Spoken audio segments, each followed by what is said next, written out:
Well, welcome everyone. Uh, Really grateful to be here with you all. My name's Alfred Ray Lerma. Everyone knows me as Alfie, so feel free to call me either one. I'm your opening host for today for this Unity Gathering. And we started these Unity Gatherings last year on January 20th in 2025, which was on the Remembrance Day here for Dr. Martin Luther King Jr. And really, it was the spirit of togetherness that really felt like it resonated with what we were wanting to achieve in our unity gatherings and calls, and being able to have a time where we came together in this digital forum around this sacred digital fire, that we can come together and practice being in unity together, knowing that representation from all over the world and different cultures and different generations, that we can create a space where we can have an opportunity to learn from each other, share together, and grow together as we learn about each other in our different journeys. But during a space like this, we know that there's a lot of things that are going on, a lot of chaos, a lot of destruction, a lot of confusion, and a lot of separation. And the intention here was to continue to create a space where we could just practice being better together. And just the word of together is to gather.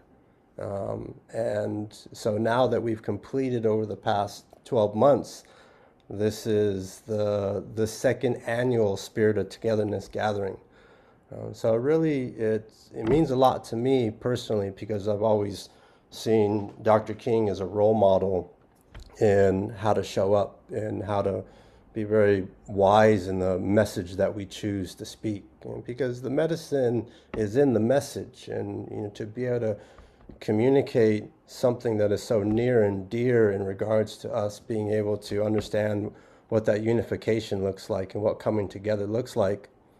For Earth Peoples United, when we think about people, we think about human beings, but people are in so many different forms of plants and the earth and the rocks and the mountains and the birds. And so when I think about togetherness, yes, we do need to come together better as people and have good harmony together, but I also think about coming together with Mother Earth and all of her life, but also really coming together with ourselves. And so just an invitation to think about togetherness, beyond just us as people here. This is what we're practicing and doing together, and but also coming together with ourselves and with our Mother Earth and with creation, to really give appreciation for the opportunity that we have here today. And so, just keeping in mind, knowing that there's a lot of things that are going on that bring a lot of hate and frustration. Our intention here is to be very respectful of people of all different beliefs, faiths, practices, and how, and knowing that, this isn't about talking negatively towards other things and other people, even though there's a lot of challenges. It's about practicing that positive, healthy communication with one another. So as we take this time, just being conscious of that. And I'm gonna, share a couple of quotes from Dr. King that stood out for me coming into this day. And then we have the beautiful opportunity to pass it over to one of our grandfathers here, one of our elders, White Wolf, who was actually in Washington, D.C. at the time of the I Have a Dream speech. And so we'll have an opportunity to hear from him and his experience and how that's impacted his life.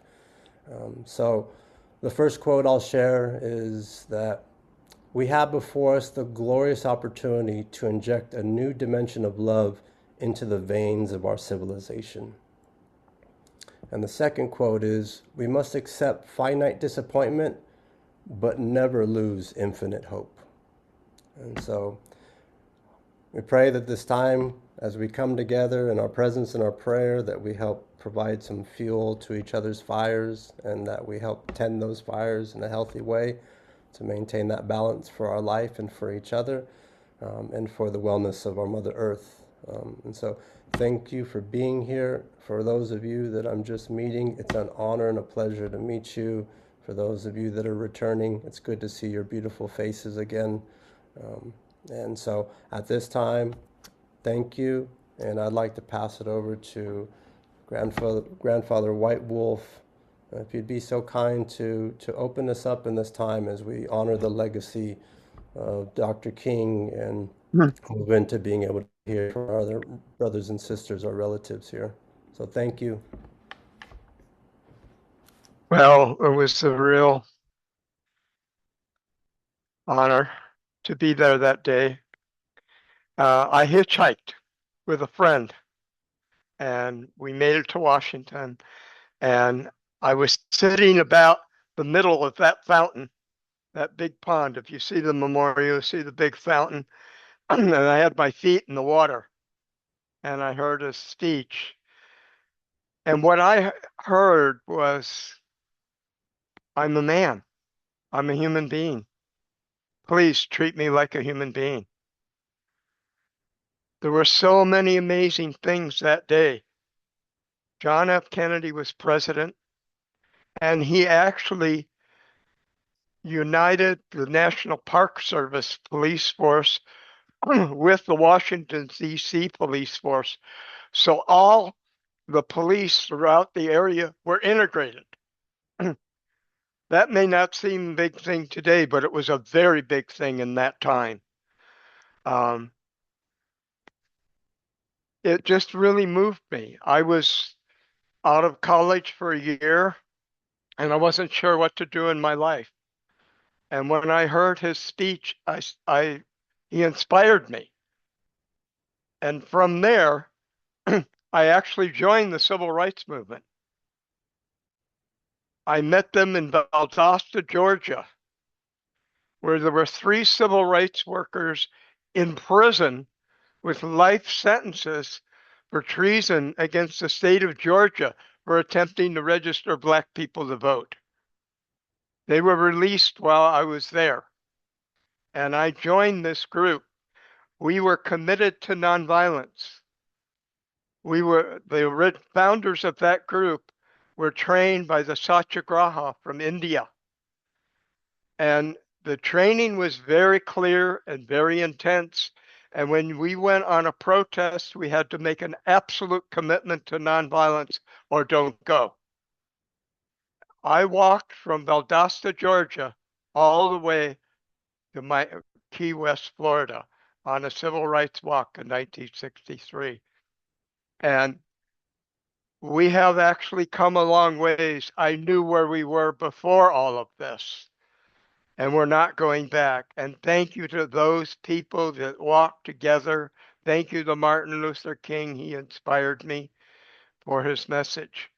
And it's an honor to be here today as one of the survivors that went through that time. And the messages were clear and they were beautiful. So thank you for the opportunity to share about that experience.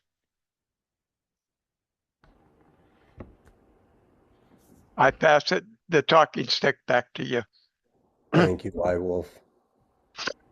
Wow, what a powerful share and experience. And, the fact that you're here to share with your own words that experience, I think is, it's an inspiration for me and inspiring for all of us. So thank you for your journey, White Wolf, and thank you for your life. You bring great medicine, and I'm grateful for your ancestors and all that you leave behind within the greatness that you offer for us here. So thank you, brother. Oh, Oh, I'd like to take an opportunity here to pass it over to Dr. Eric Gonzalez, who is one of the founders and spiritual leaders of Earth Peoples United, having the opportunity to be able to welcome you, Tata, to this day, and the opportunity to hear your words and appreciate all that you bring to us and supporting us in our learning and growth. So thank you for your time and thank you for your life today.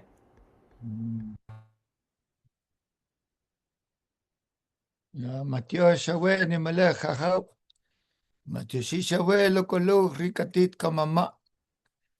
We thank Creator for this beautiful day and the great lessons and the inheritance that we each of us carry upon this moment and the experience of our world.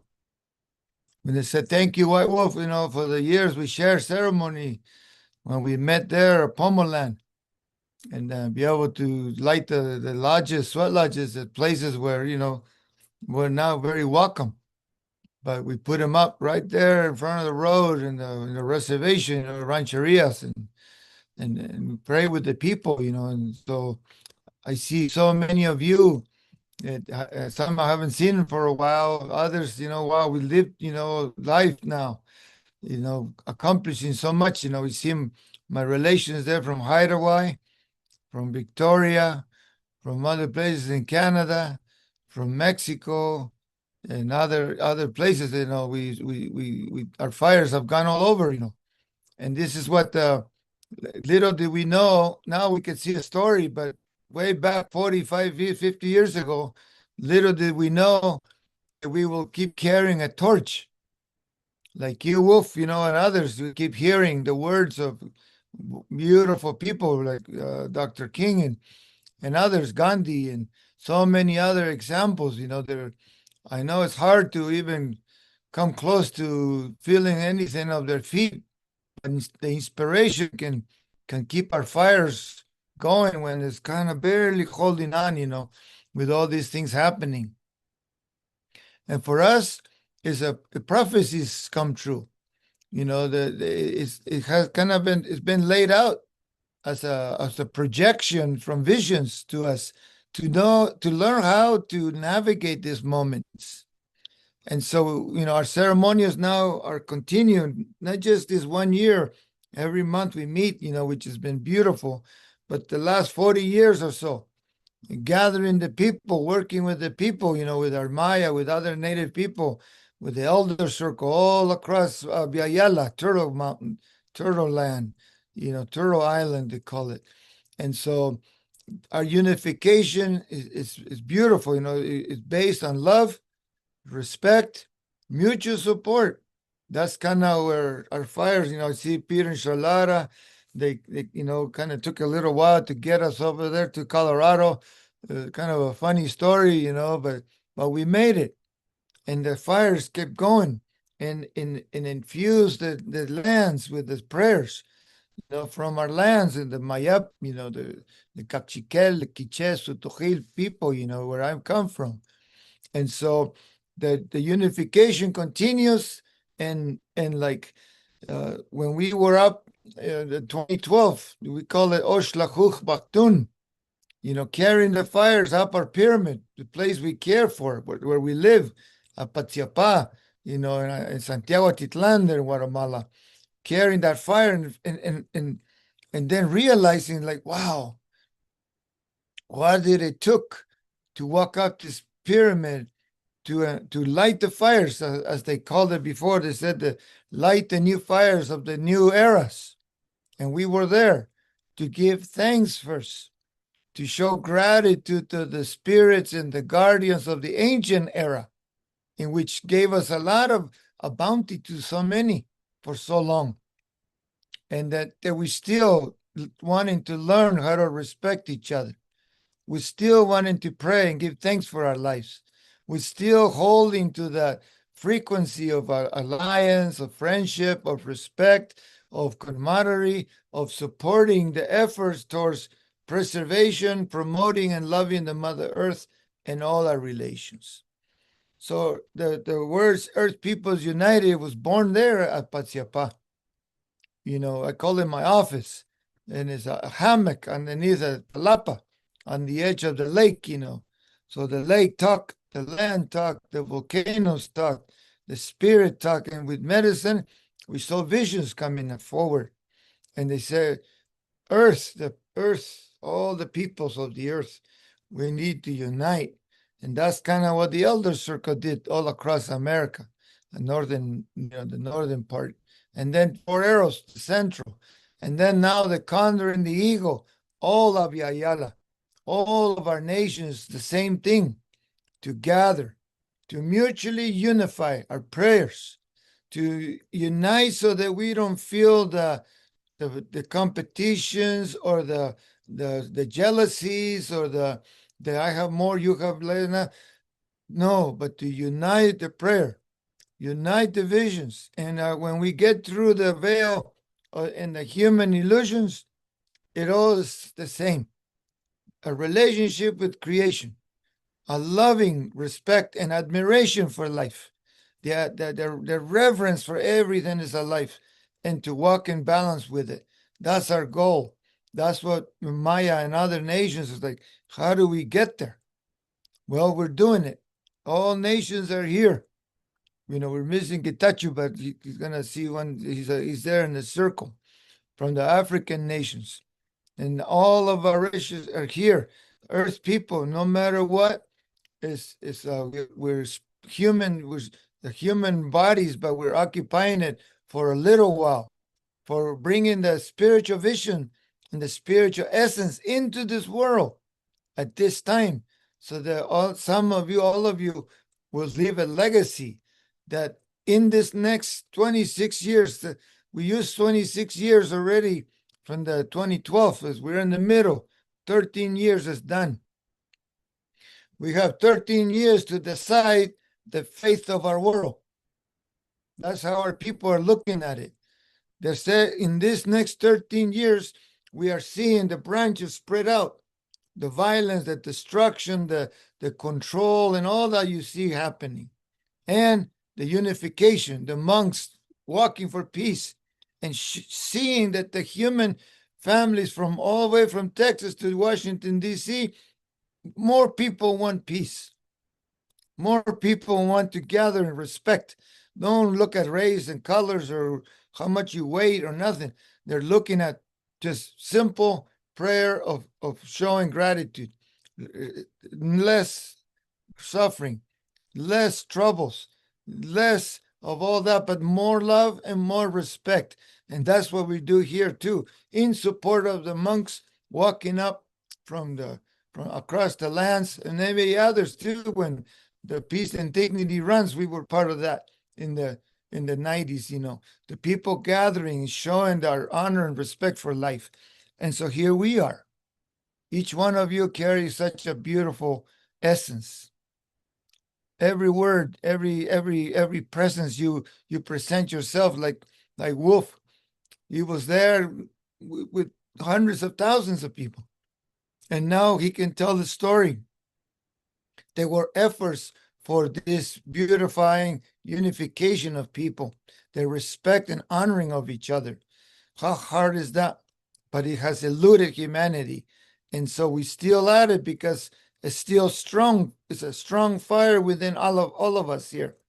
It's a strong fire with the clans, with the Kalpulis, with the councils, with the confederations that we've been part of, that we are participating in, and that we are co-creating here today. So when I said thank you to each and one of you for that beauty, and we want to pass on this beautiful prayer. I want to introduce Peter and Charlotte, because it was a beautiful journey. We were big gatherings in New Mexico, Arizona, lots of prayers, thousands of people. Again, the same thing. Unite the clans, unite the Calpulis of the Mexica, unite the 8 northern pueblos, unite the Apache with the Nane and the Hopis and the other nations, and we did that at Chimayo. Around that time, and we had over 700 people at that prayer for unification of our human families at Calpulis, supported by the clans of the Mexica there with the Linda Pedro. She was a clan mother there. And so they helped us, and then we gathered the people. And then I get these notices that come to Colorado and go share a little bit over there. At first, it's like, it took a while for me to answer the phone because I don't answer too much emails or phones. But I finally heard that there was this beautiful spirit, a beautiful butterfly talking on the other side. And I was like, whoa, maybe I go to Colorado. There's a butterfly talking here. And that was Charlotta. And then Peter picks me up in this really funky van, and I'm like, whoa, where am I going? What am I doing here? But the love that came from all this, wow, so grateful. The families in Colorado, the years sharing there, wonderful years.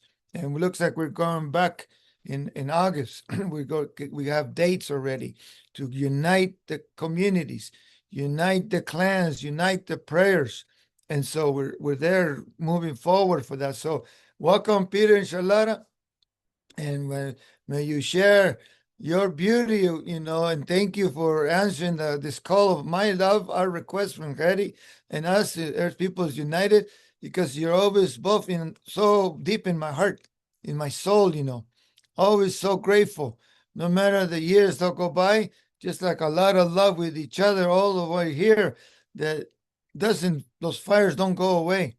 It gets better every year, the more bright, so thank you, and looking forward to hearing from you. Matioshaway.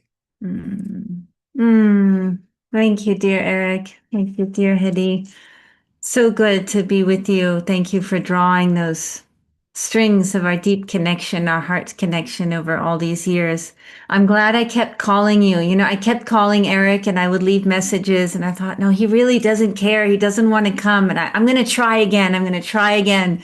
And then one day he picked up the phone. So I'm so glad. And thank you for all you've brought to our community here and to Peter and me directly, personally, but to our community, all the beauty that you've shared and all the connections you've made that are still strong. And I think the beauty of what you're talking to is once the heart is connected, hearts are connected, they're always connected. That connection never goes away.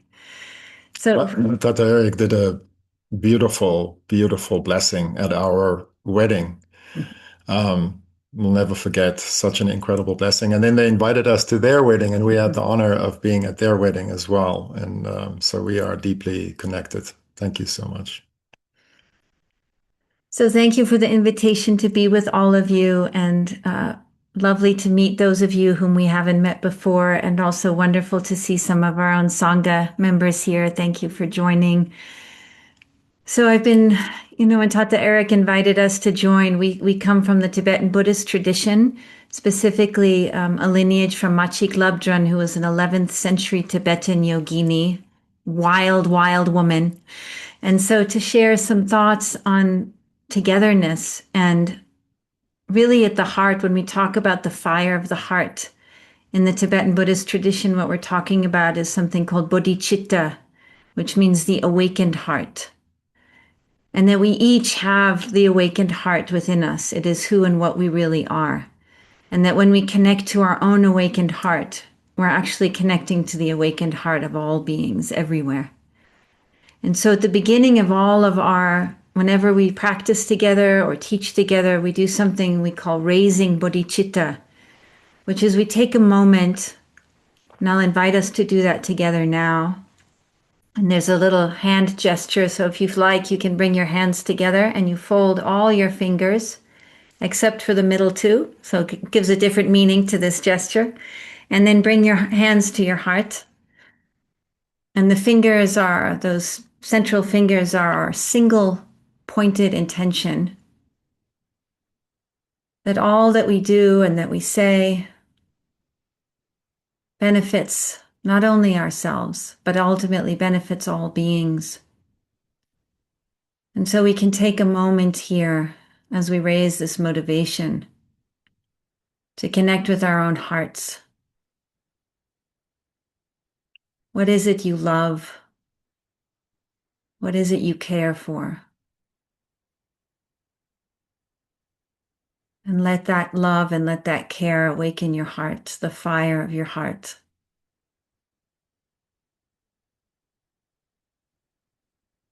And as we connect with the fire in our hearts, we feel the fire in the hearts of all beings everywhere.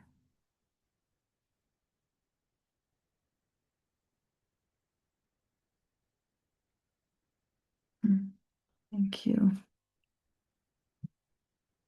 There are these beautiful teachings. When the Buddha was teaching, he taught something, it's called pratitya samutpada. It's from Sanskrit. It means dependent co-origination. It's just a fancy way of saying that we are all inextricably connected and that nothing occurs without something else occurring. That we are really in this web of what the Zen teacher Thich Nhat Hanh calls interbeing. We are always interbeing. We can live in the delusion that we are separate, moving through the world, but the reality, when we actually feel into it, is that we are completely interconnected, interbeing. And Martin Luther King Jr. has one of the most beautiful descriptions of this interdependence. It's from his letter from a Birmingham jail, and he wrote, "We are caught in an inescapable network of mutuality. What affects one directly affects all indirectly. We are caught in an inescapable network of mutuality. What affects one directly affects all indirectly." I love this idea of the inescapable network of mutuality. Right? We can live under some illusion of not being connected, but we are actually in this web all the time. And at a very simple level, like if we think right now, and I invite you all for a moment, what did you drink today? What did you eat today? And literally, like I just had an orange now, and I had a cup of tea. And so my tea, I was showing Peter, I love this tea called Ajiri tea. It comes from Kenya. So if I take a moment and I think about this wonderful tea I have in my belly, or I invite you to think about what you have in your belly right now that you drank, where did that come from? Where on earth did it grow? Who grew it? Who tended it? Who harvested it? Who transported it? Who brought it to you in such a way that you could take it in and be nourished by it? And so if we feel into what very literally is nourishing us in this moment, the warmth of the tea in my belly, and I think for a moment, I invite you all to think for a moment of that network of connectedness of beings that is nourishing you right now in this moment in your belly. And as we become aware of that network, we can send back gratitude. May those beings be blessed. May their lives have ease. May they be healthy. May they be surrounded by love. May they have joy. May they have peace.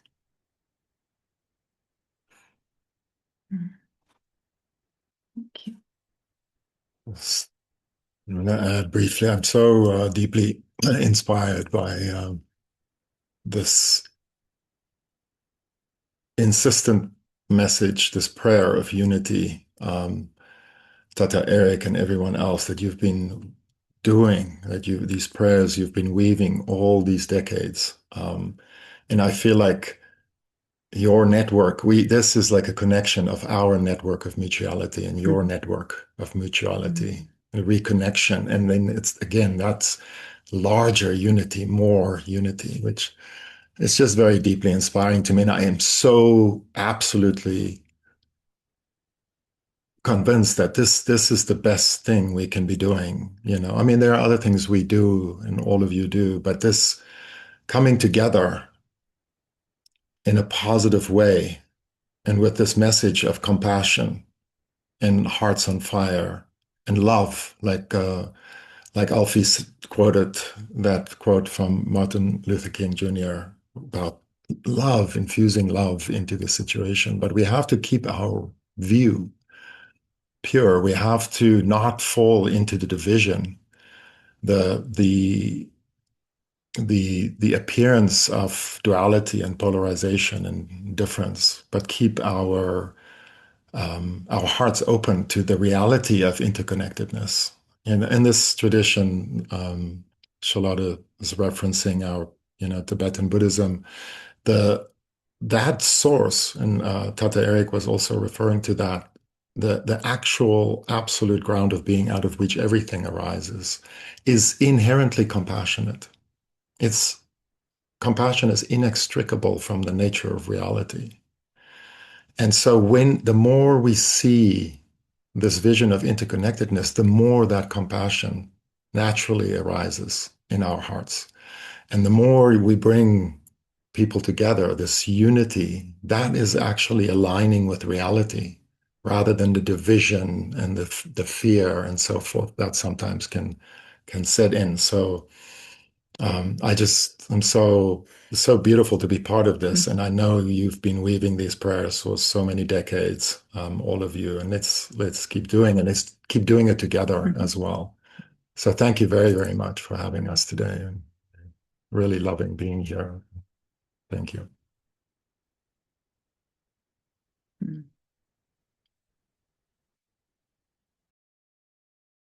Oh, so wonderful being here together with you both and all of us. And there's so many beautiful memories with each and one of you. And for those, we're just meeting that, yeah, we can create more beauty.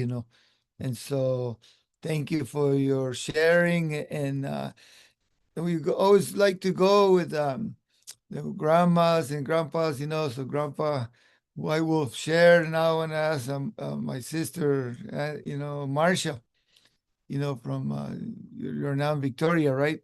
And so again, a lot of years of connectiveness, and as we met through the elder circle, now the connection to incredible efforts of so many wise faith keepers and ceremonial leaders and clan mothers and chiefs and medicine people, where we met, sitting in circle like that, as the elder circle through the American Indian Institute, organizing the gatherings of the native people and all the Indian countries, they call it, so that we could meet each other. And there was so many rules. You can't come here and fight with nobody.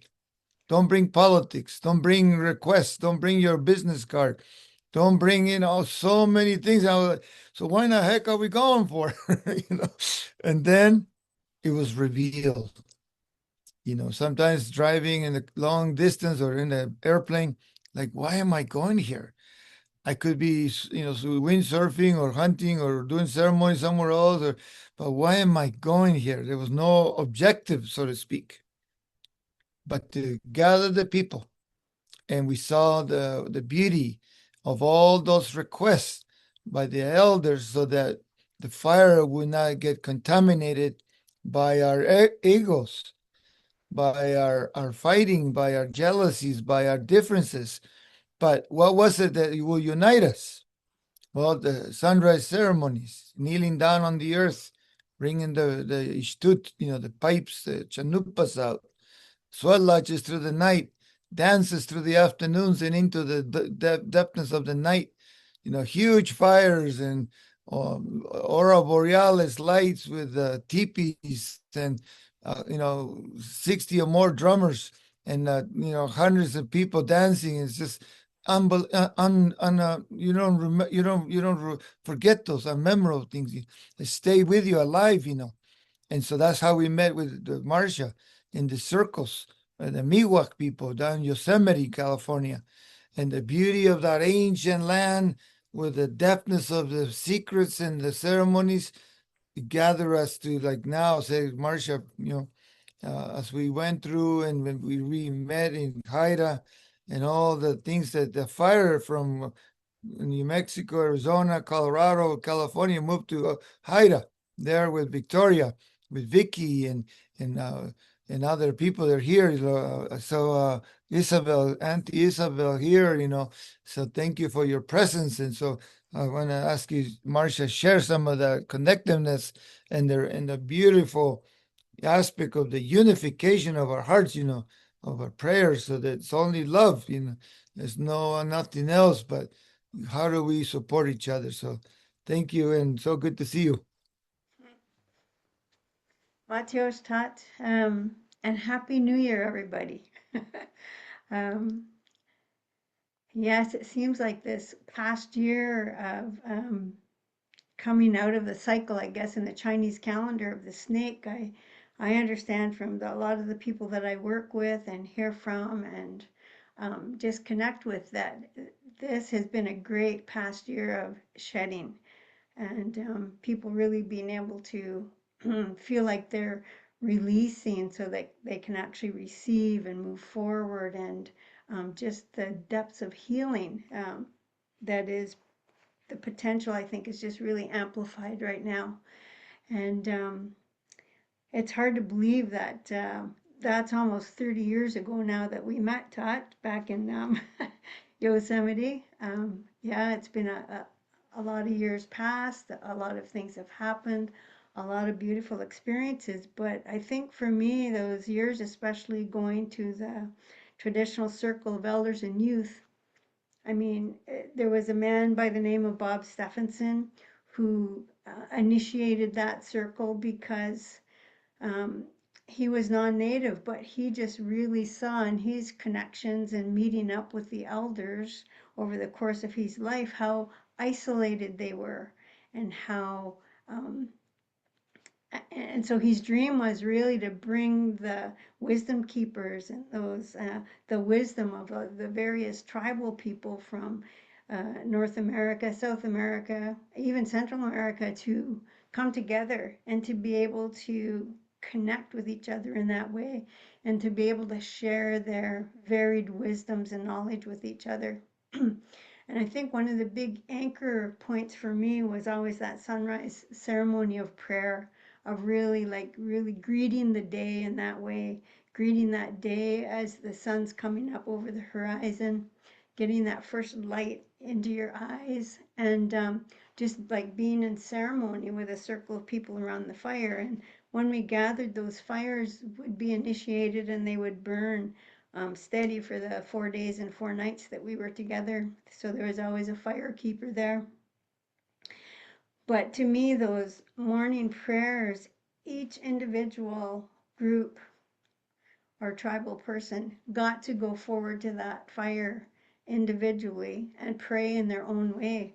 And so that was quite an inspiration to see that. But it was when Todd Eric and um, Todd Apollinario both went up to the fire and they did their prayer, and I hadn't really even met them yet, but that first morning, that sunrise prayer, the depth of their prayer, because I certainly didn't understand the words, it brought tears to my eyes, and it was just like, whew, that touched so deep into my heart, and I just carried that forward, is saying, boy, to be in that place of reverence and connection with not just the fire, with that circle, with the people, but that prayer, just, you could just feel that it went out, and connected to everything that it was speaking about being connected with.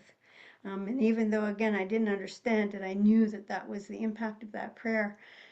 And so it was 6 years before we reconnected again, and since then, been through many amazing ceremonies and gatherings together. And I just think that, again, that coming together of the people with, that level of peace, that level of love, that level of compassion, it just works in ways that are invisible and unimaginable. And that it really is that coming together. And it was like, so Bob Stephenson created this space where this gathering happened once a year somewhere, either in the States or in Canada. And so, and he had found funders that were able to pay for bringing the elders there.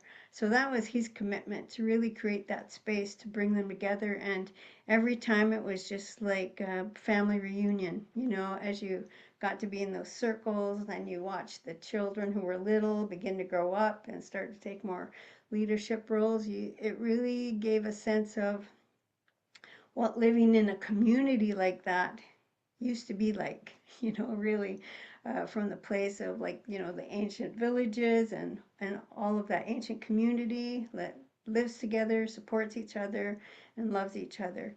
So that for me was really impactful and quite beautiful to see. So as a result, for me, I feel so fortunate to have been able to learn from so many traditional elders from many tribal nations, because that's what was shared around those fires, was their traditional knowledge.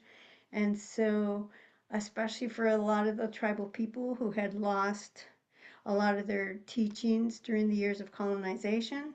They were able to share, and then, they could pick something up that made sense to them, take it home, and adapt it to their own tribal community, because some people totally lost a lot of their traditional teachings and ceremonies. And so, again, the embers were kept alive somewhere. Somebody was nurturing and holding that ember so that, again, it could reappear and help to impact others down the road. So this year I really want, well, last year I went through a cycle of teaching the 13 moons of creation with a group of women. And in my own learning about it and studying about it, I realized that there are not 13 full moons every year. And I've talked with other elders about this since then, because it's like that's how traditional teachings come down, but if you don't actually implement it and use it, you don't find the nuances of it. And so last year and the year before, there were only 12 full moons in the calendar year, but this year, 2026, there will be 13.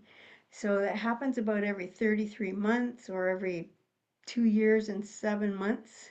So so that was something that I learned. And so this year we get to really walk through all 13 moons, because what they do is they leave out one of the blackberry moon that's in the middle of summer, usually on the year of the 13th moon. That one doesn't get acknowledged on a year that there's only 12 moons. So I just want to invite you to, yeah, build relationship with a lot of our galactic teachers in the sky. And I'd like to just close with sharing with you a little sacred space energy activation for yourself, for your own space, because that is something you carry with you all the time. You have it all the time. And so let's just get that energized for this new year that we're going into. And yeah, get ready for that fire horse energy that's coming on February the 17th. So just for a moment, just take a breath and be aware of your breath going in and out, and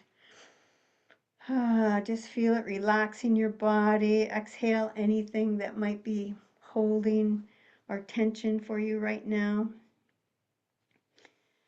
And I just want you to feel into your body as you breathe, and allow the breath to move all the way through your body, and feel it all the way down to the soles of your feet.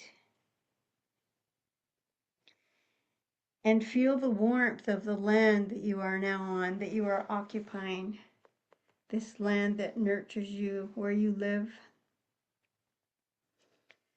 And you can feel your heart filling with warmth. And with that warmth, it's becoming to where it wants to overflow, so that light is just full, and you can feel it start to come from your heart and spreading out around you, as you're being fed through your feet from the earth and from above by the cosmos. So this is a beautiful container of love that you are surrounded by, and it's here to hold your healing work and your evolution. And here's all of creation that is supporting you in this as well. The trees offer you their trunks and roots to anchor the container. The plants offer you their medicines and scents to help nourish this container. The waters of the earth offer you their cleansing to help purify this container. The stones offer you their ancient wisdom to help this container evolve. And the animals, they offer you their unique medicines for when you have forgotten who you are. The fire offers you transmutation for when things need to be released. The ancestors offer you the vision they have dreamed for you. And the moon, the stars, the sun, and the galaxies, the other beings step forward with their light, and they pulse it through this container of yours. Breathe and feel this sacred container. Allow it. Invite as you are worthy of being held in this beautiful way, in this container of love. And you can call upon this sacred space. It's been set up for you now so that you can do the work that you're meant to do. And you can access it any time you feel you need to, if you need to recharge, because this is your medicine space that you have with you at all times. And take a deep breath. And give thanks for all those beings who help to infuse your container with that light and love. And let's keep on taking care of each other. Now we'll go on.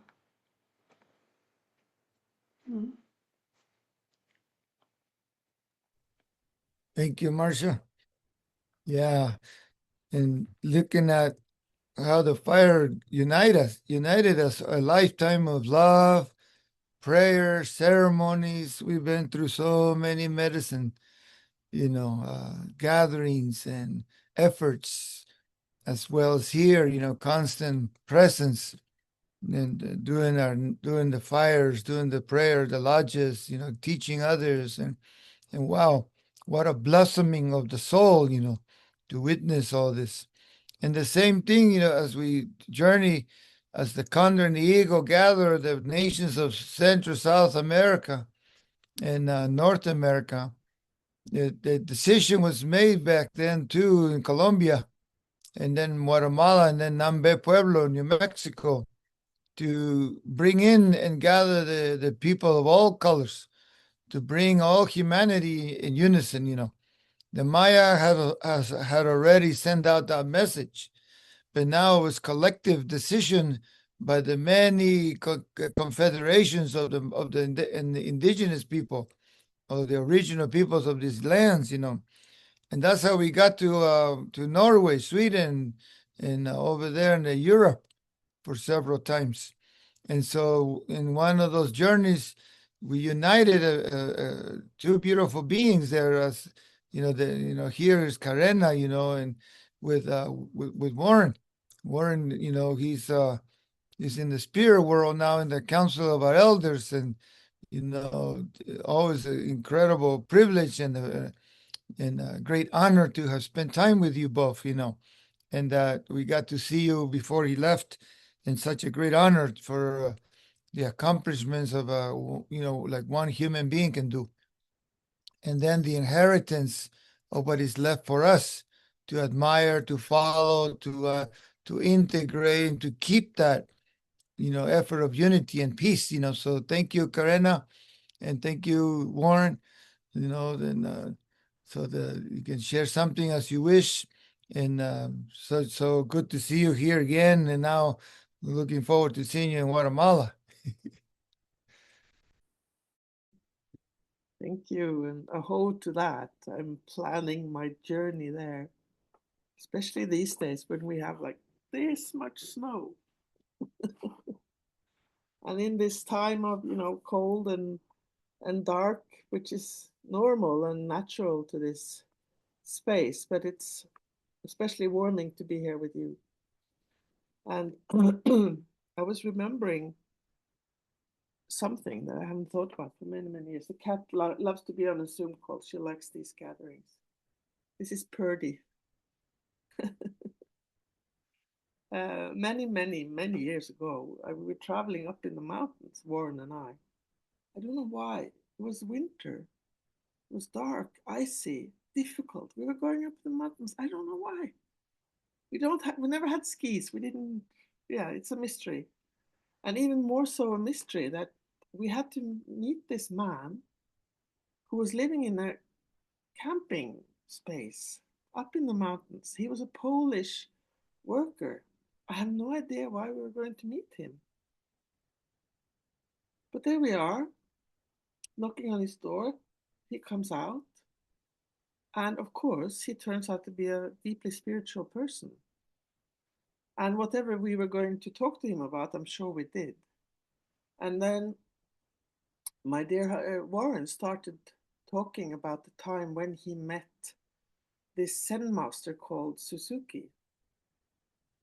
And I could see this lovely man from Poland. He was just, it was like he melted, and he was just listening to the story of Warren having met his master. We had no idea about this. You know, the story swelled up within Warren for, you know, some reason. We all have these experiences. Things happen as they must. And this Polish man, he more or less melted, physically melted onto the ground. I feel very moved as I remember this. And he said, "You heard my master's voice." And I was remembering this as you shared, Grandfather White Wolf, of your memory of having listened to also the master, Martin Luther King's voice. And that we could hear through you, we could receive some of those vibrations.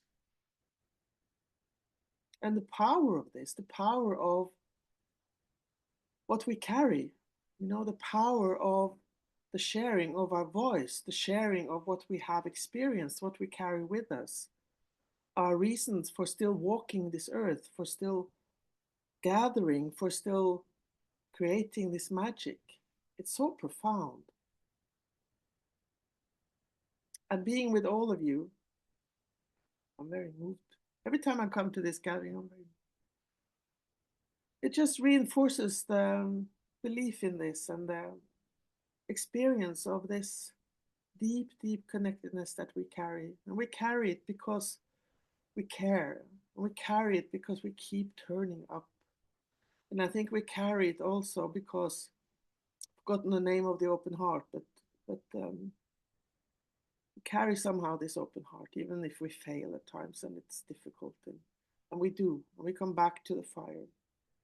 And the fire of all of your hearts is warming my heart so much. And I look forward to the day being back in ceremony around fire with all and any of you.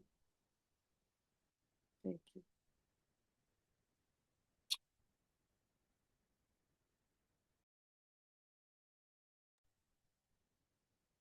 Thank you, Karina. Yeah, that's in the spirit of the unification, you know, of our prayers, of our efforts. We have met all of you. Now we meet you here. That effort, you know, to finally learn this beautiful lesson of humanity, you know, to love and respect and to come to that unconditional sharing, you know, that we share our experiences, and then our, like what we have all noticed, you know, but they are actions, they are made by humans with a human consciousness to do things. And so we created laptops, phones, satellites, boats, you know, airplanes, because the mind created that those old visions that we know, and the inheritance of the maps, codes. This is not new. None of this is new inventions. The cell phone, the computer, you see the Mayan glyphs, they're all little laptops, you know, but there we go. So we're just catching up again. And the same thing with our soul purpose. You know, like all of us, we see a story. Imagine the first time you even asked the question, like, okay, where am I? Where am I going? There's something else more than just my living day to day, paying the bills and going to work. So something touched us, right? The higher consciousness of the soul. And then now, so many years you spend developing, shaping your beauty, expressing your fullness, opening the heart, lighting your fire, your mind, an open lotus, you know. And as we become this beauty in creation, then we start noticing that we are not alone. You know, that we were told before we all separate, but now we know it wasn't true. We're all part of one drop of essence floating in somewhere in the universe. But we know as we take it down, we're here on this earth for a beauty to appreciate, you know. So then we see that there's something not right for some of us, you know, and we have to evolution. And so there we are to help each other, right? Remind us to be that reflection. And then as the nations have gathered by the millions now, we know that we do not want a world of war. We do not want those conflicts. We don't want it's not our decision to destroy the forest. Wasn't our decision to dam the rivers, et cetera, et cetera, et cetera. So we have a lot of cleaning up to do. So thank you, but no more dams. It's got to come down.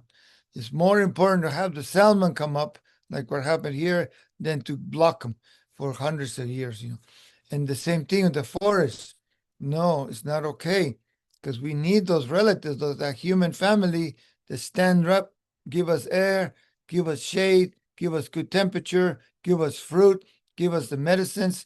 We have to ask permission to even take a leaf from them, and then give gratitude.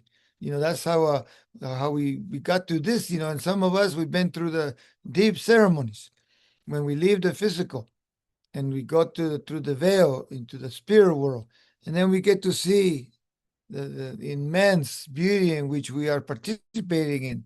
So when we come back, we say, okay, so now I have something to share, something to do, something to perform in this effort. Now is for us the unification.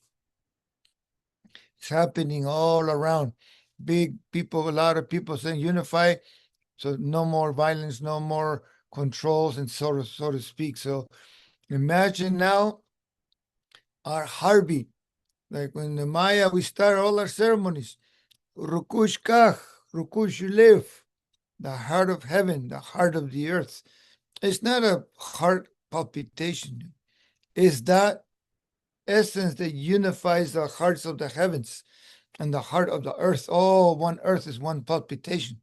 And then as individual things, the gatekeepers, Rukush Kach, the heart of the fire. And we know now where all the fire is. Each one of you have a fire, and this fire is uniting into a big fire, and the fire breathes. So when we breathe together, we breathe the essence of unification, of love, and then we breathe out to share the wavelengths, like the sounds of the Tibetans and others. And or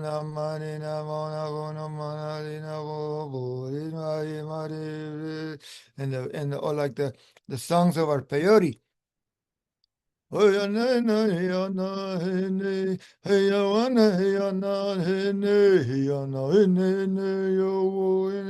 we're saying in these waves across all fields, across dimensions. And so that's how we start to gather more. And when we make the ceremonies, woof, woof, woof, all those fires make a strong fire. And when we sing, dance, pray, send out the waves, like what Martin Luther King did, Gandhi, Cesar Chavez, and so many great beings, that they guided us. We all have teachers, and we mention them and we honor them. And so now we are a legacy of those teachings to now hold that together and share it together, and then make that fire like so that when we get ready to like we're sending out this frequency, a force. It's a force that doesn't hesitate. Once the arrow is released, you cannot take it back. The same thing with the prayer.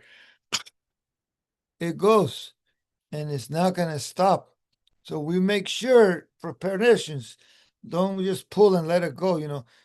Why am I pulling this arrow? Why am I holding it? And why do I train to focus so that my intention will be a center, a rukush effort? So rukush, kakik, the air needs to go. Rukush ya, that's the heart of the waters. Flow and adapt to any changes that the air is going to go through. There's little winds, leaves, any other space. And then Rukushika Slemal, the heart of the life force. We send him back a prayer to the heart of the essence of the life force of this earth to say, no, we are here to unify. We are here to bring peace. We are here as the beacons of light, the keepers of the wisdom, the sharers of love, the ones who show the way. And so, each and one of you have those powers, those essence that now unifying, well, it makes a beauty. That's why we continue to seek each other, because this fire nourishes us. And so as we take it then from here, start up another. And I know some of you have the essence of Kalpulis, the clans, communities, to gather together, to hold it together, and then the gathering of the confederations, so that all of our here now we're like a confederation here, many clans of people. Earth Peoples United, the Tongas there, the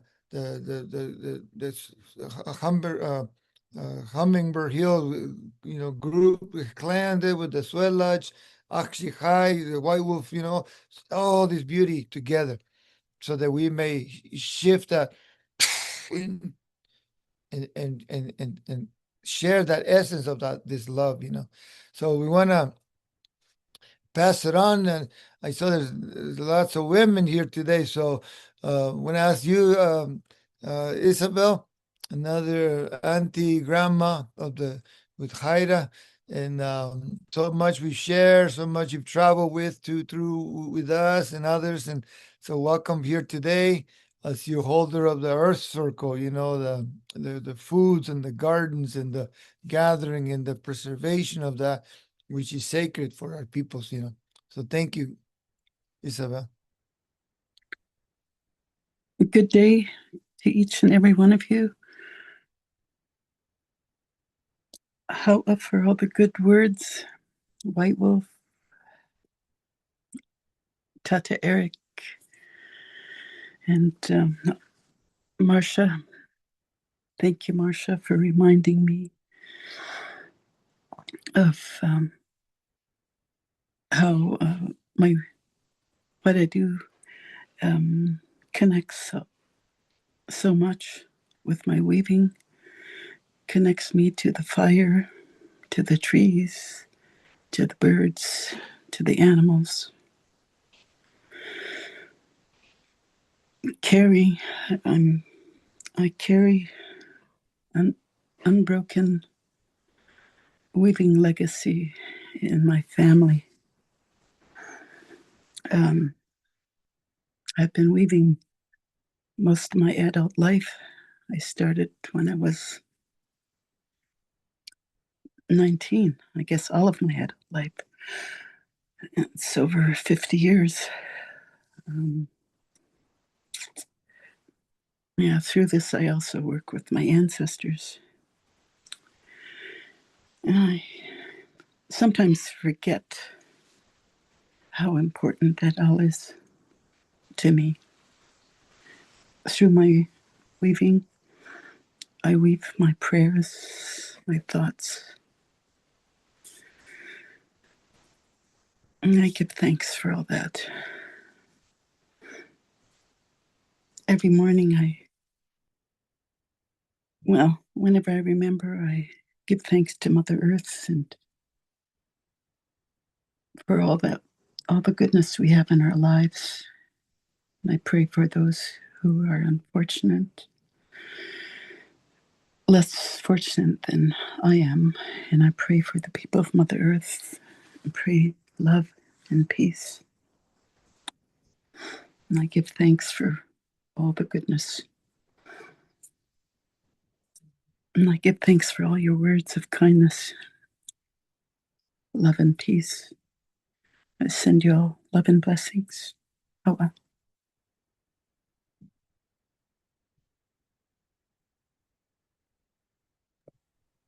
Thank you, Auntie Isabel. Yeah, it's so sacred, important what you do, not just with the foods and all that, but the ancient way of weaving, the relationship to the cedars and other plants, other beautiful, ceremonial ways now. Yeah, this Just letting it cue right now. Oh, beautiful. Yeah. Mm. Beautiful. Thank you, Isabel. Oh. Yeah.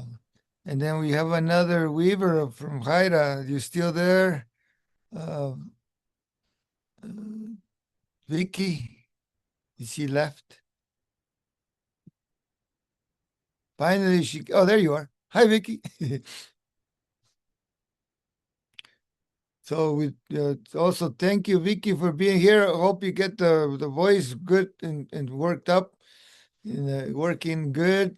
Again, thank you for so many years too that, finally, yeah, coming back to life so many times and finding the healing and the power of these prayers, and that, we got to see you in Guatemala many times here in the Deer Mountain as well.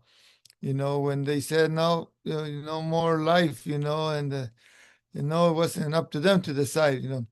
It was our prayer to request for your life, for your wellness, for your family, and that's kind of like the beauty of these prayers that it brought us all these years, so much kindness, so much love, so much miracles to be revealed. So thank you. And many times I shared to you with you and Sherry, kind of my heroes in this world for what you've gone through and how you come to be alive, standing beauty and representing the spiritual prayer. So I want to honor you today. We finally get to see you and hear you good, clear like that, So much love to you. I love you. Uh, Hawa so much. Greetings to all of you. Especially my sisters that stuck beside me and just like, I've been through a lot and I don't want to get into anything about too much of medical stuff in that. I wanted to show you my basket. It's not woven, but underneath in this basket is Marsha's rocks for the medicine wheel. And inside the green is my bundle and my pipe and my stuff from. I didn't want to get into this stuff, when it first started, because I was trying to heal. I didn't think, I don't know how this all happened. And it's funny to me now because when you talk about disconnection and all this training inside of this basket here is all these years that I saved up, and these are from when Tata Eric came to Haida Gwaii in 2000 and I'm mixed up between 2003 and 6 because I was on a lot of medications, like 22 different medications. The reason I'm laughing is because everything Tata said about doctors, lawyers, and all these things, I'm a stubborn person. And yeah, I'm also a fool in many ways. But I mean that in the best way because I want to show my friends something really special because I couldn't get through and it was like maybe I wasn't supposed to. But look, I have a phone now. First phone ever. That's the God's honest truth. I said, God, I should say, but I had a thing happened to me years ago, probably when I was a teenager, and I don't know. The only way to explain what I'm trying to say is my body got disconnected, and um, also I wanted to say something about these again too, because this coming together and the prophecies and this group and the basic nature of how it was for me. I was scared of snakes and spiders, and I'm scared of myself, let alone it's like I keep seeing Karana's face and thinking, like, when she called me one time, I said, "Oh, goody, we get to flip the teepee upside down and fly away." So I meant that in a way, in a term like, sometimes we get so heavy with the weight of our body when we're sick that we forget our imagination. And I'm an artist, and I had all of that taken away, which brings me back to the unity robe and all those ceremonies that we did with that robe. And it's been in the wrong place all this time. It looks just as ragged as I do. And I want to take this moment to I want to, and I should have done this from the beginning.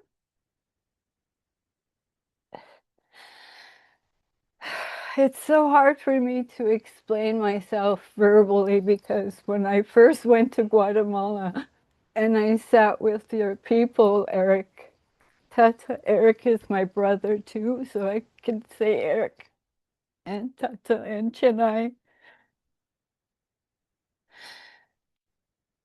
was I didn't even have to understand their language to understand them. It was their frequency and vibration, and to bring that home with all my excitedness and joy. That's why I call myself a fool, is because I wanted to share with some things we'd learned. They weren't ready. My family's not ready. But I've always been ready. I was born to I don't know if there's any lack of a word for, but just to help. But back to the unity robe, it belongs to you, the group.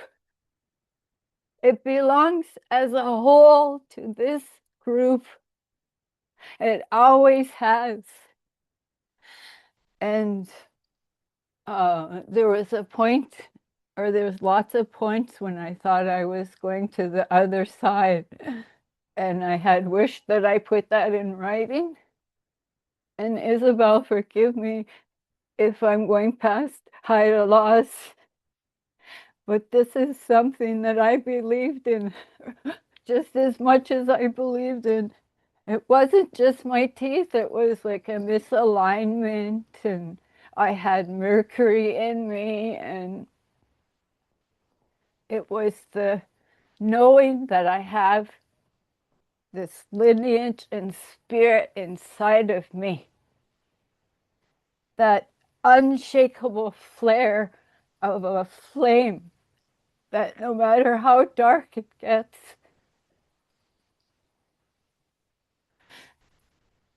I have to tell you guys in a loving way how this works with some of us. We don't see each other's that are live close together.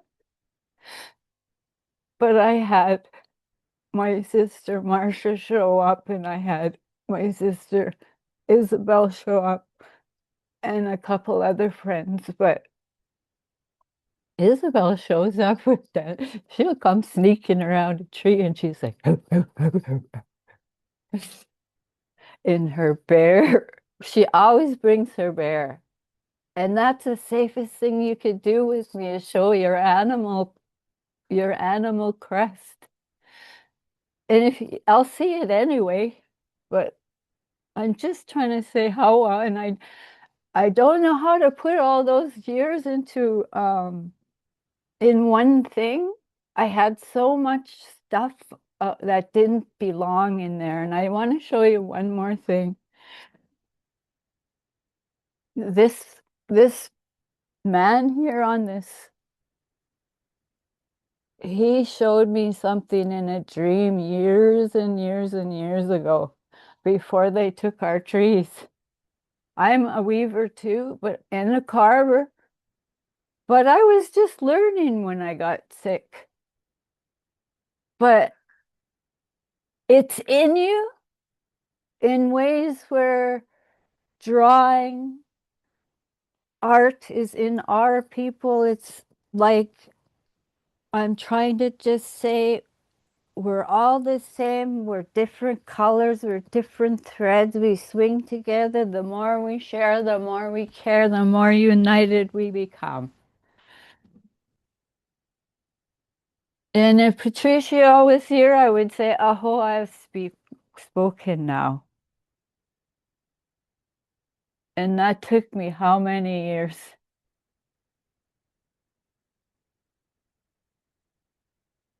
I'm done. Thank you, Vicky. Mm. It's such a wonderful journey to witness you, and how when we met you, and what the blessing of the spirit and the blessings that you have brought to the people, it's amazing. So thank you for your victories, Victoria.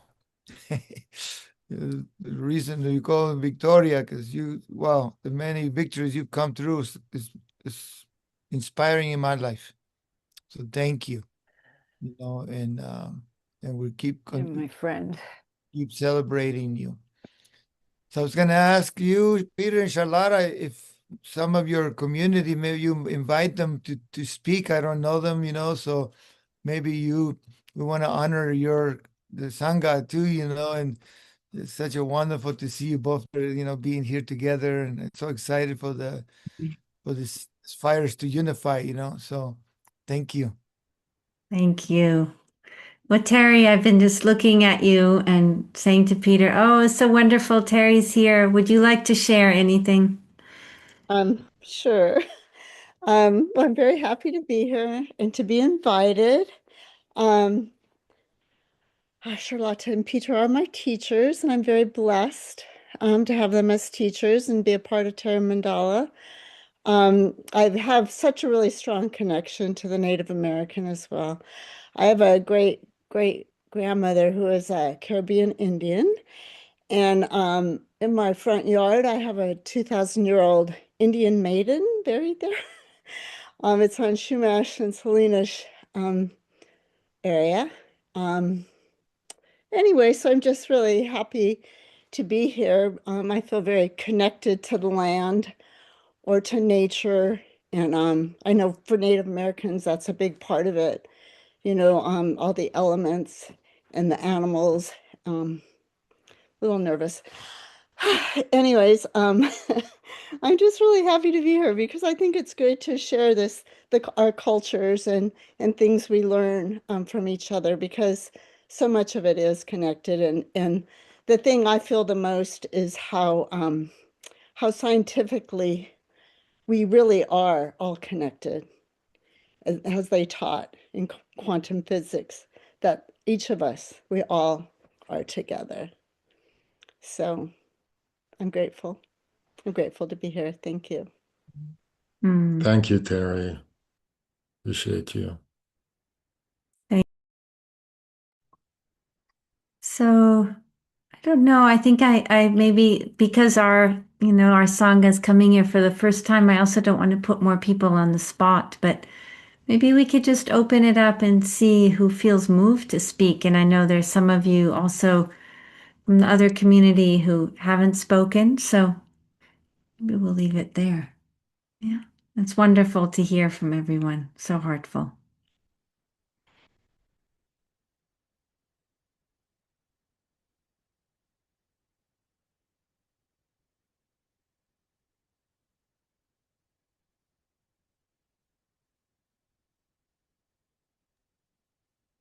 Okay, thank you.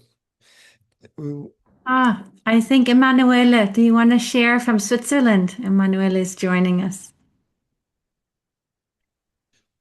Yeah, hello together. I'm very moved about this gathering. Charlotte and Peter proposed me to come. I had absolutely no clue about what it is about. I'm a bit beginning to realize. And yeah, and just after the office, I decided to effectively join. And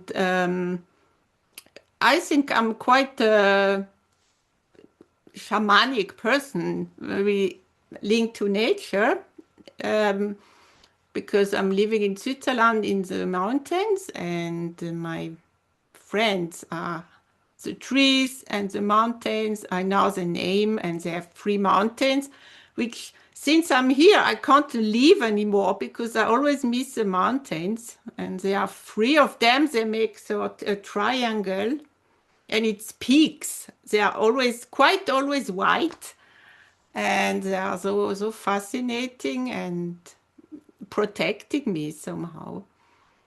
So yeah, I'm also very happy to hear about this gathering of, I think, of Indian Americans. Really have no clue. I'm sorry, I didn't know anything. I don't know a lot about American culture. But I'm very moved to see that there is so much fire and heart and spirituality and deep and depths and rituals, and that something's moving since 100 of years. Thank you that I was allowed to be here. Thank you. I love the image of the mountains. The times I've been in Switzerland, the mountains are so close. Here where we live in Colorado, this big space, and then you see the mountains and they're like the protectors. But in Switzerland, they're so close. They're like the protectors are holding you so close in. So I love that you brought the mountains to be here in our space too. So precious. Yeah, thank you.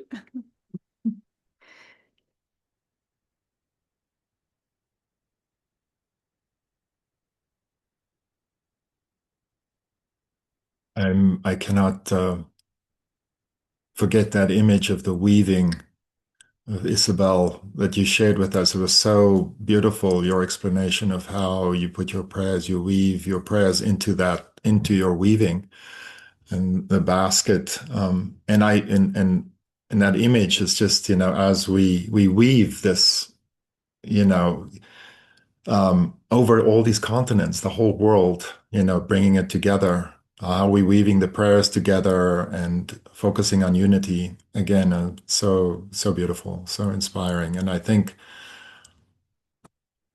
yeah, it's absolutely the best thing we can do in this time. Like we've been preparing for this for so long, really.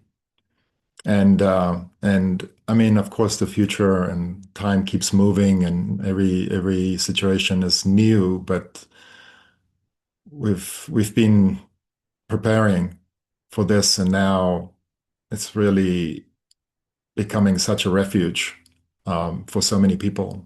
To to weave these networks together and to really bring that vision, and to really keep our hearts healthy, so that we can really benefit the world in this time together as the best benefit, as it like Dr. Eric said, to bring the vision and to bring that prayer to the world. I was reminded, Isabel, when you were sharing about weaving, we had a friend who was here. She had grown up, she was Tibetan, and she worked in a place here in Boulder, Colorado, where she was making medicines like vitamins and so forth and putting them in capsules and so forth. And she said that throughout the day when she was working and making these supplements and so forth that would go into bottles people would buy. She would do mantra. She would sing mantra, which is basically prayer, right? Into the medicine, into her work. And so that whoever these medicines would go to, that they would be healed and they would be whole and they would be healthy. And so it makes me think whether we're weaving or we're making medicines or whatever our work in the world is, when we put these prayers of love and of goodness and of healing, whatever it is we do, it goes out. And that's how we affect our world. That's how we make a difference. Everything we do makes a difference. I think that's what Martin Luther King Jr. was also talking about. Like, we have an effect on everything. And it's actually so powerful. It's so beautiful that whatever we do, we can send out that love and that goodness. So thank you for everyone's work. I don't know what you all do, but whatever you do, thank you. Oh, look at that. Vicky, that's beautiful.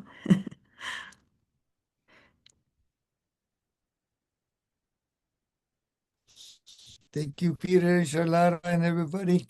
Hetty, you want to take it on and see who else you want to connect with and share? You have about half an hour. Yeah, thank you. Wow, I just want to express gratitude for all the shares already on this Zoom, this connecting opportunity today. It's been really powerful, and so much of what I've been called to share, if I got called on, has been expressed, and I just love that. Yeah, just a lot of reflection and so much of what's been shared and the experiences that we've been part of through the years. And it's always really special. I love when there's reconnection with people that we had really deep relationship with, and life goes by quickly, and then we come back together, and that love and that connection is still there, just as strong. And the maturity and the remembrance of the layering, all of that prayer and ceremony and experience, and how much that has enriched our lives and has enriched my life is really profound. So thank you for all that's been shared.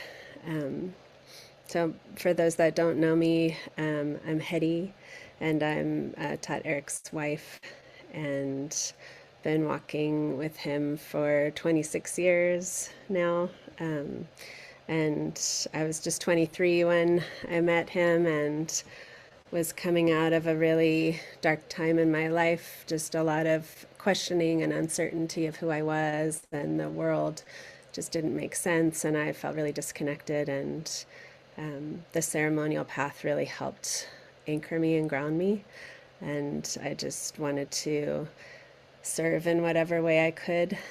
And I had really come out of a place of just feeling so deeply heavy and weighed down by the injustice in this world, and how unfair life was for so many. And I'm a white woman that had a really good life growing up, and it just felt so unfair, and I just felt I was depressed and weighed down with all of that. And then along the way in the ceremonial path, what was shown to me and specifically shared to me by Eric, which I'm so grateful for, was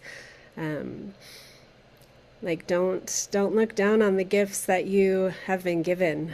If you have had beauty in your life and joy in your life, don't negate that, and receive that fully. And so I feel like that's such strong medicine for life in general, and especially in these times when sometimes things can be overwhelming, and it just can feel hopeless at times, and just the unfairness of life can feel really strong. And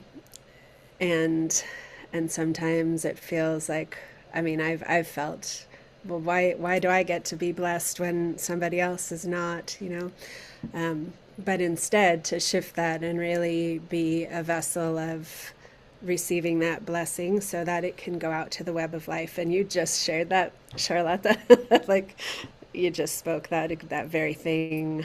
And so I've really tried to cultivate that practice in myself. And I think it's such a powerful piece of this interconnectedness is not only are we being held and given so much in every moment, really, truly, but we also can be that vessel to give it back, right? So it's a dynamic experience. It's the gift that we get to bring to the web of life as much as we get to receive it. We get to give it back, and in every time that we can remember and appreciate and really receive. I love that prayer that you brought forward, and just remembering what lives in our belly and the gratitude for that, and how much that can activate. And I really have seen it through these years. Like we could call it a miracle, we could call it the power of prayer. And it does impact things. It does make a difference. It does, like our essence and our love can go and wrap around those that are having a hard time. So I'm so grateful when we have these opportunities to connect in this way. I feel like this is the essence of our work, and I am really grateful for these technologies that allow us to connect, because it's so powerful. Like I can't grasp it, but to know and feel our simultaneously lived experience all together here, knowing that we each have our bodies, our ancestors, our placement in this world where we're sitting right now, the fact that we're simultaneously having this experience, and yet in this physical world in Europe it's already nighttime, and here it's still the day, and in some places it's there's snow, and it's all one. I mean, that happens really strong for me when we do our solstice prayers, because we're saying winter solstice here, but then in the south it's summer solstice, and both are true. So that's so powerful. It really helps me expand my awareness through my lens to something greater. And when we can stretch to that greater awareness and holding, I know for me a lot of the weight just kind of feels a lot lighter. and the recognition that we all, like the duality of life and the polarity, and these are the times that were spoken about in the prophecies, and really strongly of the polarization of things, and how important it is to just keep feeding our light bodies and keep shining that light, and for ourselves and for each other. And thank you to all of you. Some of you are new in my circle, and many I have a lot of years of relationship and experience with, but that light that we shine really does make a difference in this world. And I'm grateful that we can have these opportunities to connect and just refill. Like I never ever come away from one of these gatherings without feeling like overwhelming, like overflowing love and so goodness, and just kind of re-inspired to keep bringing forth the things that we can in this world. There's so much. We, like was mentioned, we live, the backyard here at Deer Mountain at Mount Shasta is like right behind us is where they took the dams out of the Klamath River. And to feel that decades long struggle, for people really standing for that and fighting for that and struggling for that, and that all the pieces and people and agencies and everything that came together to finally have that happen, and to watch the dynamite exploding, the the dams, and then the removal of the dams, and what was a lake became the river again, and watching the river take its form again, and then hearing, oh, it's going to be like 10 years before the salmon come back, but they'll come back, and then boom, within the first year, the salmon came back. And we went last fall and we watched them swim up. We watched them swim up into the creek from the Klamath. It had been over 100 years, like boom, like that. And just how so powerful and so inspiring and hopeful, and just what happens when we do put our love in action, and when we do that in alliance with the natural world, how powerful that is. It's that energy that I try to harness and let it move through me, and really want to share it out into the world, because this is an amazing time we're living in right now, and I'm so grateful to be on this path. I'm grateful every single day for this path and for all of you, and yeah, just thank you. Thank you so much. It's so beautiful to be completing this year of these unity gatherings, and sometimes there's just a handful of us, and sometimes there's a lot of us, and it's just this heartbeat of connection, and that's what it takes. Sometimes it's just like one or two people, or even us by ourselves holding our prayer, but just keep that rhythm going, and it really does make an impact in this world. So always incredible gratitude. I'm feeling like I would love to see if somebody is feeling called to share, and if you are, just to unmute yourself. We do have like 15 minutes left, and there's no right or wrong way to share on this call, except for wanting to just keep it in a positive light. So blessings to all of you. Much love. Aho.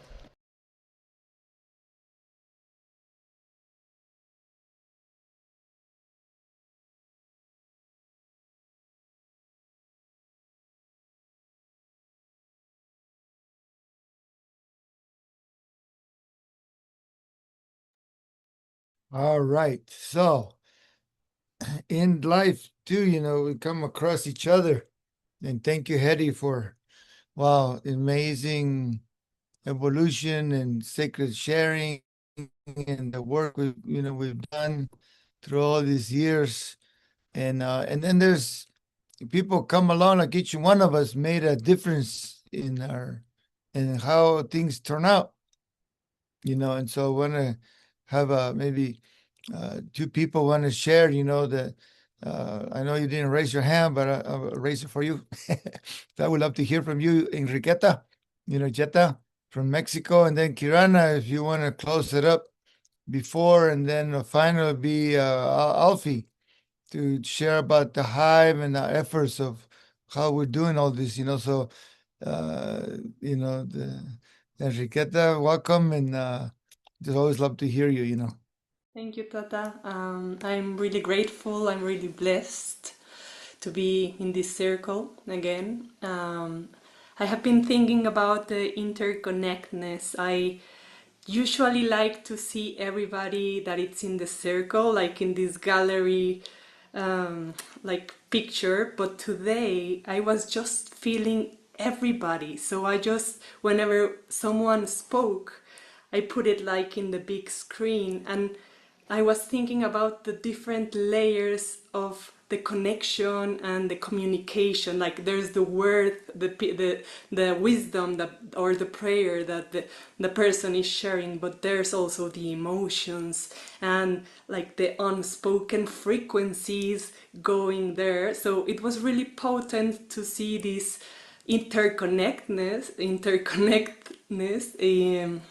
or unity in that way, in those different layers of frequency happening like live, and I could feel the heart and the prayers and the person, and it was so beautiful and so moving. So I'm really grateful for that.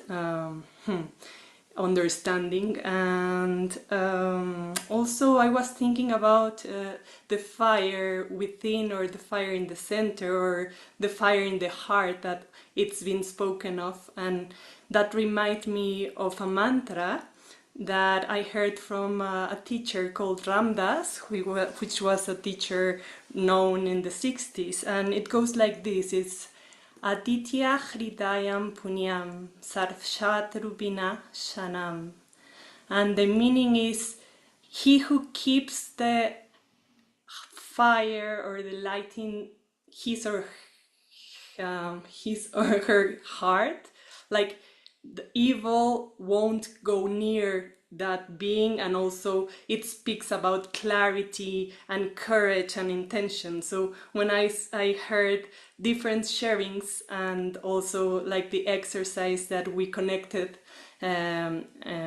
with different examples, I thought about that, like Aditya Hridayam Punyam Sarvshatru Vinashanam, and the importance of keeping that fire alive, and like becoming it, like adding it, like every person that connects with that through the web, or the invisible web or threads of connection, we make it stronger and powerful, and we keep it alive. So thank you for your being, thank you for your prayer, thank you for your energy, and thank you for being part of this circle.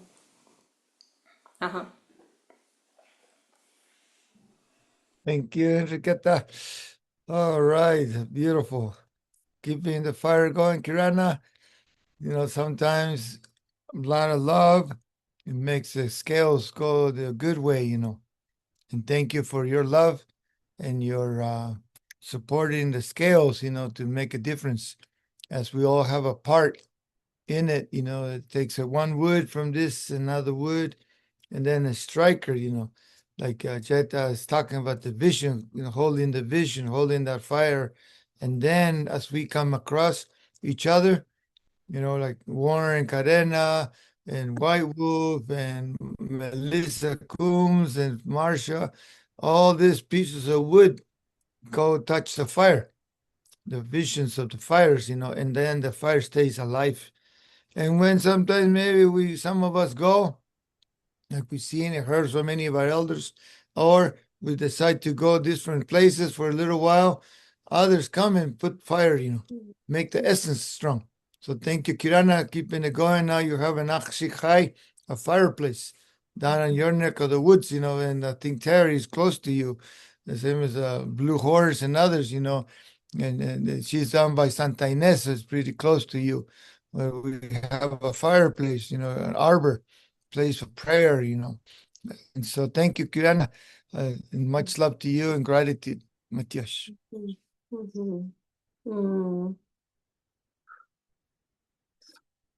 Oh, just want to say thank you to everyone here. It's just been such an incredibly powerful sharing from each and every one of you who have spoken. It's so grateful to actually, Peter and Charlotta, I've been hearing your name for so many years, and to get to actually see you and to hear you and put a face to the beautiful work that you're doing and the history that you share with Tata, and this beautiful time now of kind of weaving those beautiful works and those beautiful communities together. So thank you so much for all that you've been doing through these years and this opportunity to come together at this time. What a pleasure it is to meet you.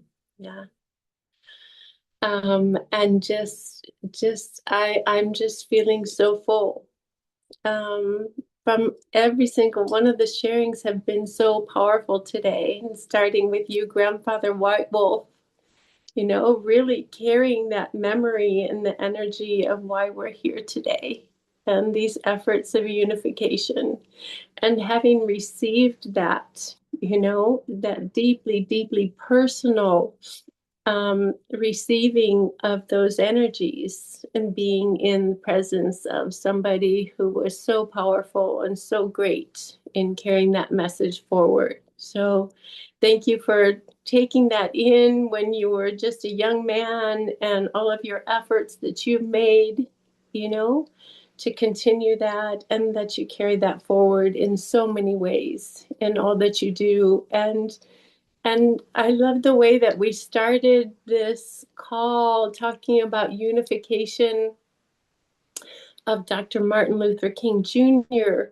which typically is sort of interpreted as the unification of the peoples, you know, and then how that through so many people who shared got really expanded to perhaps what was his initial intention all along, was this interweaving of all peoples and not just this human family.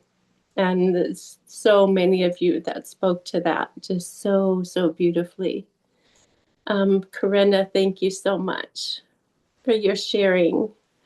Yeah, beautiful sharing of these connections, how you have these moments where you can actually see and feel that invisible interconnectedness. You get to witness it and know that it's there all the time within and around each and every one of us. Vicky, oh my goodness. You are amazing, and how incredibly beautiful to finally get to hear you on this call. I mean, to be able to come forward and hear your beautiful sharings, to hear your voice, to hear your wisdom, to hear your journey. Yeah.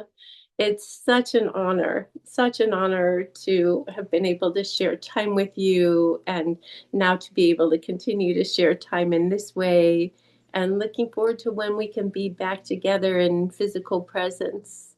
But thank you for your sacred journey and the medicine that you carry that's just like so powerful. So powerful. Yeah, and Isabel, your beautiful sharing about the weaving. It was so wonderful to hear you sharing not only about the food, which we all get to hear so much of from you, but to bring this other piece forward about your weaving, and to see the magnificence of that work, and to know what goes into it, the invisible, the unseen, the prayers, the ancestors, the essence that is in every single piece that you create. Thank you so much. Marcia, so much gratitude to you for all of the years, for the sacred walk that you've had with Tata, for what for me is the beginning of all the sharings that on it when I hear back to the elder circles, you know, such strong connections, and so beautiful, you know.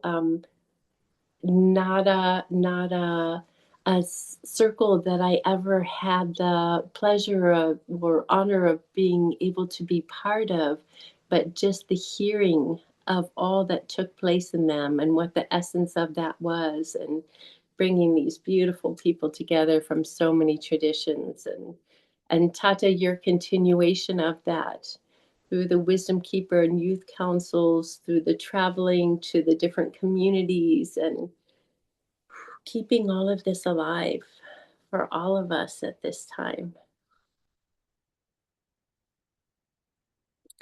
What a journey, Tata. What an incredible sacred journey. The medicine that you carry.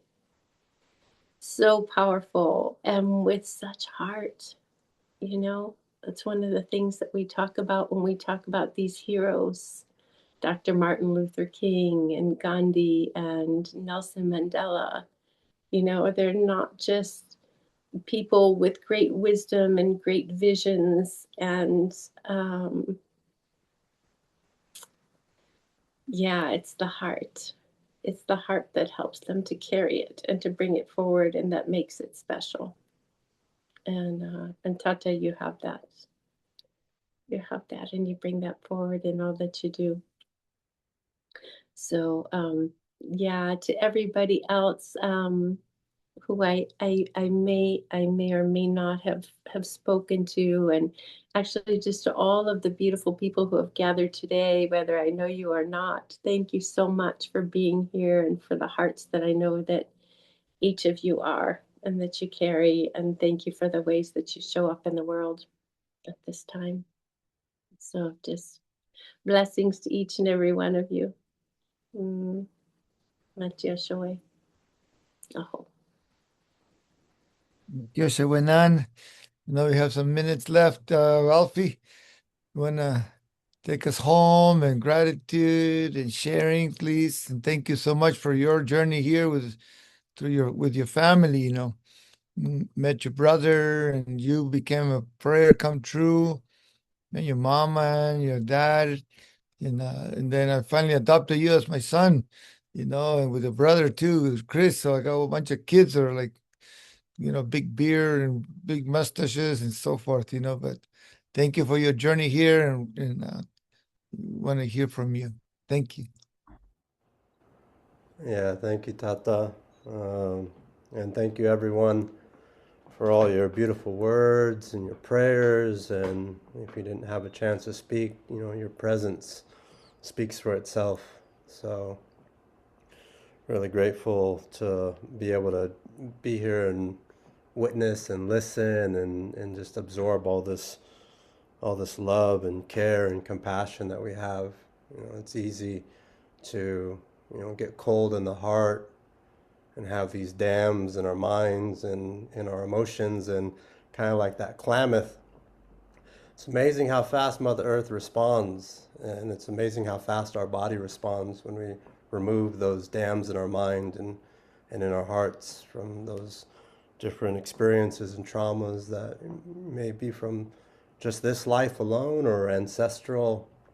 But we know that no one necessarily said it was going to be easy. It doesn't have to be hard, but we don't have to make it more complicated than it needs to be either. And some of that is just a simple relationship back to ourself and to this beautiful world we live in, and being able to see each other beyond the stories and the labels and the different classifications, so that we can just come back into this time of remembrance and remembering what it's like to be a good relative, to be in good relations with one another. And this time that we have here as a part of Earth Peoples United, yes, it's rooted in indigenous wisdom and Mayan tradition and many of the beautiful elders that have walked before us, so that we can learn on how to be in good relations in that way. But what this is really about and what we're doing here is giving a space for people of all different regions of the world to be able to come and share what their recipe is for good living, for bringing health, and understanding what it is to be self-unified and to practice that externally in the world.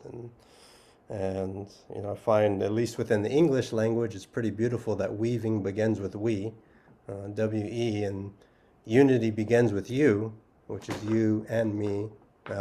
So you are the you in EPU, which is Earth Peoples United. So thanks for helping to make this happen, and this remembrance that we're all in the one field. Even though we've been dividing since the beginning, we are really multiplying within the one. And remembering in that addition and mathematics of the multiplication that we're amplifying together as we come into this resonance, and we express that compassion and love for each other. And so as a part of that journey to help to stay connected, knowing we're in so many different spaces, yes, Zoom is one place to do that, but the other place that we're doing that is within what we call the EPU Hive. So it's our digital sanctuary, and we use Mighty Networks as a software platform to create a container where we can offer places to connect. Yes, the social media world are places to connect, but a lot of that has lost its essence, and there's a lot of things on there that are pretty negative and pretty hateful, and we still want to maintain the relationships where we can, but we also wanted to create a digital sanctuary that we can have alliances and collaborations, and be able to, again, practice what it is to share prayer and presence together. And so Hedy posted a link in the chat, and that's the invitation to the hive. And it is the space in itself is free. Yes, we do have membership plans for teachings and courses and things that we're still building out. But knowing that we always want to create a space that people can come into without a charge. And if someone does subscribe to a plan and it supports the organization, beautiful. But we also didn't want to make it that the dollar amount that you contribute determines the level of teachings or education that you can get. So it's trying to create a space of equal opportunity of learning while supporting our own organization and still giving a place that people can come in for free and still have that time to connect and practice and share. So the invitation is open for you to join us as we continue to increase our alliances and our collaborations. And excited to learn just who each of you are and what you offer as your unique medicine in this world, that of what you feel as a call of purpose and service of care that expresses that out so that we can restore balance, wellness, but so we can have harmony. You know, we have unification, but when you unify, it doesn't mean you harmonize. So the bridge from unity to harmony and harmony to peace, it takes work, it takes effort. But I'm thankful to have the opportunity to have that effort, that work, and that love shared with people like yourselves. So we're deeply grateful for all of you being here and taking the time to honor Dr. Martin Luther King, honor this mission of unification and remembrance of who we are and our purpose here. So may we all stand strong. May we all stay close to the sacred elements of life wherever you are. Stay close to the land and the regions of which you tend to. And may you continue to carry that spirit into your friends, family, community. And if you don't have people around you, we know that we're connected in this field and we're always connected in the heart. And whenever we have time to come together, know that you're not alone and that your thoughts, your emotions, your actions, your words matter. And so thank you to each one of you for your lives, and may you be blessed on your journey and each step and each breath that you take. All my relations, thank you.